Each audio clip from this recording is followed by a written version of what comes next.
Fucking jail. Watch me. You, Debbie, jail.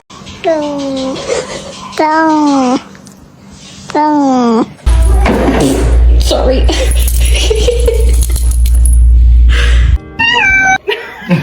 No. Basically, he and his wife of that time divorced. What?